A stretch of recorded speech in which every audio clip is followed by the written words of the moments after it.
Miriam,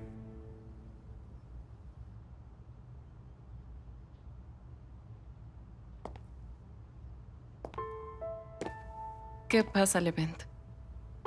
¿estás libre? Así es, ya terminé. Entonces quiero que hablemos. ¿Podemos? No, ¿Por qué? porque tengo que estar con Homer. Él no puede dormir si no lo acompaño. Está bien. Después de eso te espero en el jardín. Bueno, iré cuando termine.